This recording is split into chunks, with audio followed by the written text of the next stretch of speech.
피난처 My Refuge 여호수아서 20장 1절에서 9절에 나타나는 메시지를 함께 나누겠습니다. 아무개의 몸값은 얼마다라고 하면서 축구 선수에게 붙여진 몸값들을 들어보셨을 겁니다. 각종 운동선수나 사업계에서도 각 사람에게 가격표를 붙이는 것이 이 세상의 풍조입니다. 그런데 하나님께서 우리를 보실 때 우리에게 얼마의 가격표를 붙이실까요? 하나님은 인간의 가격표로 계산할 수 없을 만큼 여러분과 저를 귀중하게 여기십니다. 왜 그랬을까요? 인간은, 여러분과 저는 하나님의 형상을 닮은 존재이기 때문에 그러합니다. 창세기 1장에서 하나님이 가라사대 우리의 형상을 따라 우리의 모양대로 우리가 사람을 만들고 그로 바다의 고기와 공중의 새와 육축과 온 땅과 땅에 기는 모든 것을 다스리게 하자 하시고 하나님이 자기 형상 곧 하나님의 형상대로 사람을 창조하시고 남자와 여자를 창조하시니라. 인간은 누구인가요? 인간은 하나님 닮은 존재입니다. 하나님께서 천지를 창조하실 때 해, 달, 땅 그리고 바닷속에 창조된 모든 피조물들은 하나님의 형상에 따라 창조되지 않았습니다. 오직 인간만이, 오직 사람만이 하나님의 형상에 따라 창조되었습니다. 인간은 하나님 닮은 인격체로 지음을 받았습니다. 그래서 인간은 하나님처럼 창조할 수는 없지만, 크리에이션 할 수는 없지만은 하나님처럼 창조적으로 크리에이티브는 할 수 있습니다. 인간은 하나님처럼 크리에이션, 창조는 못해요. 그러나 하나님처럼 창조적일 수는 있는 것에 크리에이티브 할 수는 있습니다. 인간은 하나님처럼 아름다움을 추구합니다. 인간은 하나님처럼 도덕적, 윤리적 질서를 세우려고 합니다. 인간은 하나님처럼 사랑하며 생각할 줄 아는 인격체입니다. 하나님의 형상으로 지음받은 인간이기에 엄마 뱃속에 있는 어린 아기에게서부터 노년에 이르기까지 모든 인간은 귀중한 존재인들입니다. 하나님은 무릇 사람의 피를 흘리면 사람이 그 피를 흘릴 것이니 이는 하나님이 자기 형상대로 사람을 지었음이니라. 창세기 9장 6절입니다. 하나님께서 사람의 생명을 존귀하게 창조하심을 강조하신 것입니다. 하나님의 형상대로 지음받은 인간의 생명을 의도적으로 빼앗는 것은 매우 심각한 범죄 행위인 것을 경고하신 것이에요. 이렇게 하나님이 사랑하시고 존귀하게 여기는 인간이 하나님을 거역하고 하나님을 떠났습니다. 그런데도 불구하고 하나님은 자신을 거역한 사람들을 사랑하고 계셨습니다. 이들이 하나님의 품으로 돌아오기를 하나님은 소원하십니다. 하나님은 모든 사람이 구원을 받으며 진리를 아는 데 이르기를 원하십니다. 디모데전서 2장 4절. 하나님이 세상 사람들을 사랑하사 예수 그리스도를 이 세상에 보내셨으니 누구든지 예수 그리스도를 믿는 자마다 죄로 인한 심판과 멸망에서 구원받게 하셨느니라. 요한복음 3장 16절. 하나의 생명이라도 아끼며 멸망으로부터 구원하시기를 원하시는 하나님의 마음이 오늘 성경에 나타난 도피성에 대한 이야기 속에 나타납니다. 도피성을 통해서 어떤 메시지를 주고 계시는가? 이것이 오늘 메시지의 초점입니다. 첫 번째, 우리를 위한 하나님의 준비를 기억하십시오. 하나님은 우리를 위해서 특별한 준비를 하셨습니다. 2절 3절 보세요. 도피성들을 너희를 위하여 정하여 부지 중에 실수로 사람을 죽인 자를 그리로 도망하게 하라. 이는 너희를 위해 피의 보복자를 피할 곳이니라. 도피처이니라 라고 말씀했습니다. 고대 시대에는 피의 보복이 일반적으로 관행으로 행해졌습니다. 레위기 24장에 보니까 사람을 쳐 죽인 자는 반드시 죽일 것이라고 했습니다. 어떤 사람이 살아되었을 경우에 그의 가까운 친척에게 보복의 책임이 주어집니다. 그래서 하나님은 모세를 통해서 의도적인 살인, premeditated murder와 부지 중에 실수로 인한 살인, accidental manslayer를 구분하셨습니다. 의도적인 살인과 부지 중에 실수로 인한 accidental 맨슬레이어를 구분하셨습니다. 하나님은 부지 중에 살인한 자가 피해 보복자에게 죽임을 당하는 것을 피하게 하기 위해서 도피성을 세우셨습니다. 한 인간이라도 살려내려고 무던히도 애쓰시며 계획하시는 하나님의 사랑의 마음을 읽을 수 있습니다. 성경은 모든 인간은 죄인이며 로마서 3장 23절, 죄의 삭은 사망이다 로마서 6장 23절 이것을 강조하셨습니다. 범죄한 인간은 거룩하신 하나님 앞에 설 수가 없습니다. 죄의 대가를 치러야 합니다. 그런데 하나님은 범죄한 인간을 살리시기 위해서 특별한 준비를 하셨습니다. 그것은 하나님의 아들 예수님을 인간의 몸을 입게 하시고 세상에 보내셨습니다. 예수께서 십자가에서 우리의 죄의 대가를 대신 지불하게 하셨습니다. 십자가 위에 예수님은 우리에게 생명을 주시기 위해서 하나님이 준비하신 제물, sacrifice였습니다. 예수께서는 십자가에서 죽으심으로 인간이 죄 용서받고 살아날 수 있는 길을 준비하셨습니다. 거룩하신 하나님의 아들이 죽음으로 인하여 죄인인 인간의 아들이, 하나님의 아들의 죽음으로 인하여 죄인인 인간의 아들이 살아날 수 있는 길이 활짝 열렸습니다. 우리는 이 세상에 계셨던 위대한 철학자 종교인들을 알고 있습니다. 유교의 공자님, 불교의 석가모니, 모슬렘교의 마호메트 등입니다. 소크라테스, 플라톤, 아리스토텔레스, 위대한 철학자들이 이 땅에 있었습니다. 이들에게 공통점이 있습니다. 무엇인가요?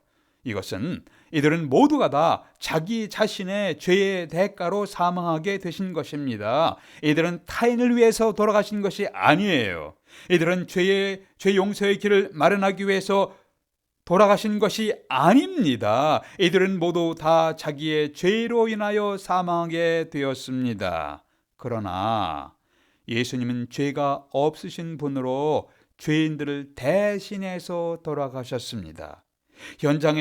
십자가 현장에서 예수님의 죽음을 지켜본 로마의 장교는 이렇게 고백했습니다. 이 사람은, 예수님은 정녕 의인이었도다. Surely this was a righteous man. 어느 성경에 보니까 Certainly this man was innocent. NASB에 그렇게 되어 있습니다. 진실로 이분은 무죄한 분이었다라고 선언한 것입니다. 그런데 우리 모두는 하나님을 거역한 죄인이었습니다. 우리 모두는 하나님의 진노의 심판하에 있습니다. 죄인의 운명에 대해서 자나탄 에드워드는 그의 유명한 설교, 진노하신 하나님의 손안에 있는 죄인들, sinners in the hands of an angry God의 아주 유명한 설교문인데 이렇게 표현했습니다. 오 예수 그리스도가 없는 죄인들이여, 그대 주위를 둘러보고 그대가 어디에 있는지를 알라. 그대의 영혼은 썩은 줄로 지옥의 입구에 매달려 있다. 만일 그 줄이 끊어지면 파멸의 깊은 웅덩이가 그대를 삼킬 것이니라. 이 진노의 작은 불꽃들이 그토록 무서운데 그대는 절대로 꺼지지 않는 불바다에 던져질 때에 그대의 심령이 견딜 수가 있겠는가? 그러나 이것은 모두가 다 그리스도가 없는 죄인들이 선고받은 운명이다. 그리스도가 없는 죄인들의 운명을 강조하셨습니다. 그러나 우리가 기뻐할 수 있는 길이 열렸습니다. 우리를 위해 죄 용서의 길이 마련되었습니다. 영원한 저주의 지옥에서 구원받을 수 있는 길이 준비되었습니다. 사도들은 이렇게 설교했습니다. 만일 주 예수께서 우리를 위해서 죽으시지 않았다면 우리들은 아직도 죄 속에 머물러 있고 용서받지 못했을 것이다. 십자가에서 예수님의 죽음을 통해 인간의 죄가 용서받고 구원 얻는 유일한 길이 준비되었습니다. 하나님의 준비이신 예수님을 영접하는 자는 죄 용서를 받고 구원받게 될 것입니다. 성경 말씀하기를 하나님의 아들이신 예수님을 믿는 자는 영생이 있고 하나님의 아들이신 예수님을 순종하지 아니하는 자는 영생을 보지 못하고 도리어 하나님의 진노가 그 위에 머물러 있느니라. 요한복음 3장 36절입니다. 묻습니다. 여러분은 하나님의 준비이신 예수님을 주님으로 받아들이셨습니까? 두 번째, 우리를 향한 하나님의 초청을 받아들이십시오. 하나님의 인비테이션 초청이 있습니다. 3절 보세요. 부지 중에 실수로 사람을 죽인 자는 그리로 도피성으로 도망하게 하라. 3절이죠. 부지 중에 살인한 죄인들을 살리기 위해서 하나님은 도피성을 레퓨지를 준비하셨습니다. 유대인의 전통에 따르면 도피성으로 가는 길은 최고의 상태로 잘 보수되어 있고 도중에 교차로에는 도피성이란 선명한 방향 표시가 있습니다. 도피성으로 가는 길에 강이 있다면 다리를 놓았고 다리에 이상이 있으면 빨리 수리할 뿐 아니라 봄마다 다리를 점검하게 하였습니다. 도망자는 지체 없이 서둘러서 가까운 도피성으로 피해야 살 수 있게 했습니다. 잘못해서 머뭇거리다가 보복 살인을 당하지 않기 위해서 서둘러서 피해야 합니다. 하나님은 우리의 피난처시오 환난 중에 만날 큰 도움이시라고 시편 기자가 고백했습니다. 시편 46편 1절이에요. 예수 그리스도를 믿음으로 그 주님 안에 들어가 있는 자에게는 결코 죄로 인한 정죄함이 없느니라. 로마서 8장 1절. 범죄한 영혼 위에 하나님의 진노와 심판이 그 위에 머물러 있습니다. 그 진노의 심판을 피하기 위해서 그리스도 안으로 들어가야 합니다. 도피성의 문은 항상 열려 있습니다. 도피성은 모두 6개인데 요단강을 중심으로 요단강 동쪽에 3개, 서쪽에 3개, 각각 3개씩 6개가 준비되어 있었습니다. 일반적으로 외적의 침입이나 도둑, 범법자를 통제하기 위해서는 어두워지면 성의 문을 잠그는 것이 관례였습니다. 그러나 도피성의 문은 항상 열려 있었습니다. 예수께로 나오는 문은 항상 열려 있습니다. 예수께서 말씀하기를 내게 오는 자는 내가 결코 내어주지 아니하리라. 요한복음 6장 37절. Whoever comes to me, I will never drive away. 내가 결단코 내어주지 아니하리라. I will never drive away. 성경은 듣는 자도 오라 할 것이요 목마른 자도 올 것이요 또 원하는 자는 값없이 생명수를 받으리라고 계시록 22장 17절 말씀했습니다. 구원의 문을 열고 지옥의 저주 아래에 있는 영혼들을 생명의 길로 인도하시는 하나님의 초청이 있습니다. 기억하십시오. 또한 도피성은 유대인들만 위한 것이 아니라 이방인에게도 열려 있습니다.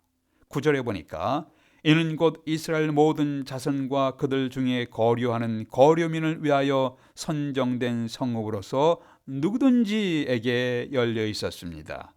예수 그리스도의 구원의 은혜는 모든 백성에게, 모든 사람에게 열려 있습니다. 유대인과 이방인 모두가 하나님의 은혜 아래 들어올 수가 있습니다. 남녀노소 모든 인종, 배운 자, 못 배운 자, 재물을 가진 자, 못 가진 자 모두 예수 그리스도의 은혜 안에 들어올 수가 있습니다.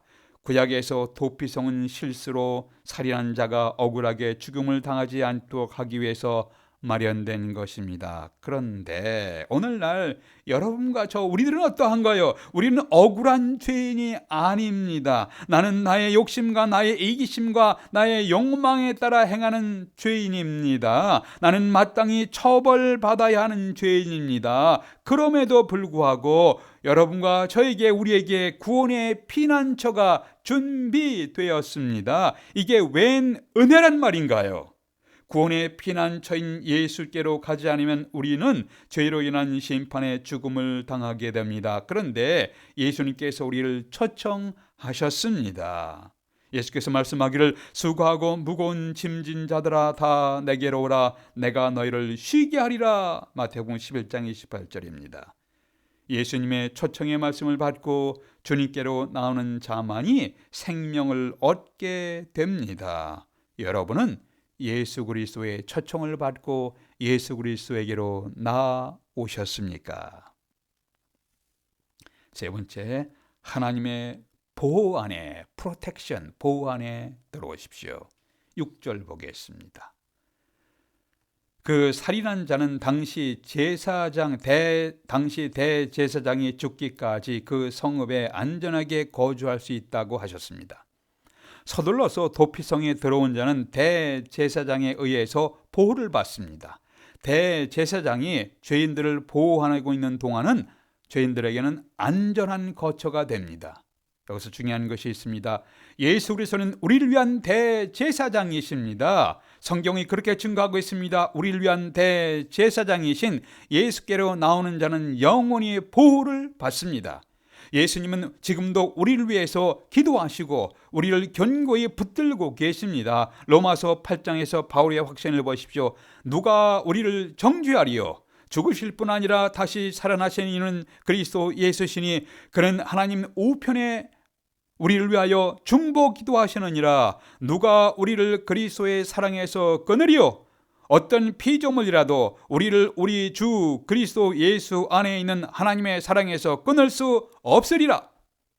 선한 목자 되신 예수께서 자신의 소유가 된 양에 대해서 말씀하기를 내 양은 내 음성을 들으며 나는 저희를 알며 저희는 나를 따르느니라. 내가 저희에게 영생을 주노니 영원히 멸망치 아니할 터이요 또 저희를 내 손에서 빼앗을 자가 없느니라. 저희를 주신 내 아버지는 만유보다 크심에 아무도 아버지 손에서 빼앗을 수 없느니라. 요한복음 10장입니다. 예수님은 자신에게 나온 자를 결단코 끝까지 지키시고 보호하시는 분이십니다.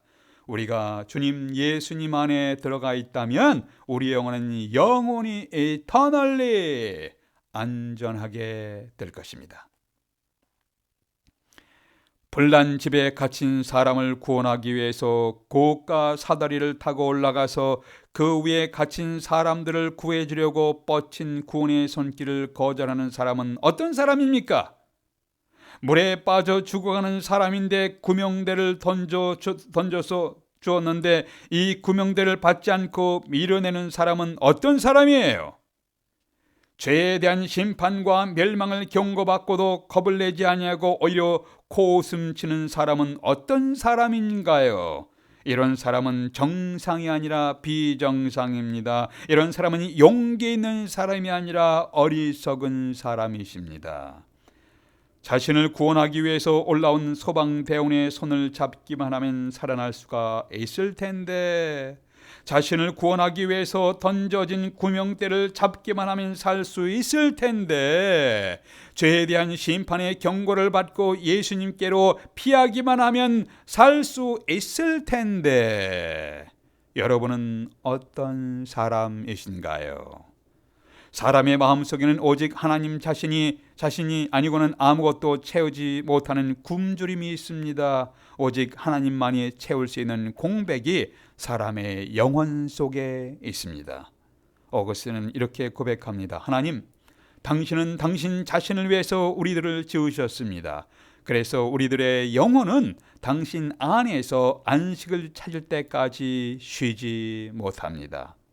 예수 그리스도 안에서만 우리의 영혼은 만족을 찾게 됩니다. 예수님의 구원의 손길을 거절하는 자는 지혜롭지 못합니다. 예수님의 복음을 거절하는 것은 커다란 비극입니다. 실수입니다. 기억하십시오. 예수님 안에서만이 영원한 생명길이 있습니다. 예수님 안에서만이 방황하는 영혼이 안식을 찾을 수 있습니다. 예수님 안에서만이 굶주린 영혼이 만족을 찾을 수 있습니다. 여러분 각자 자신에게 물어보십시오. 나는 은혜로운 도피성 대신 은혜로운 피난처 대신 예수 그리스도에게 나와 있는가? 기도하시겠습니다. 아버지 하나님, 환난 날에 저희들에게 피난처가 되어주심을 감사합니다. 이 땅의 갈등과 싸움으로 입은 상처들을 주님 앞에 내려놓고 치료와 회복의 은혜를 구하오니 아버지 하나님 도와주시옵소서. 주님의 은혜로 저희들이 새로운 힘과 용기를 갖게 될 수 있도록 도와주시옵소서. 우리 주 예수 그리스도의 이름으로 기도하옵나이다. 아멘.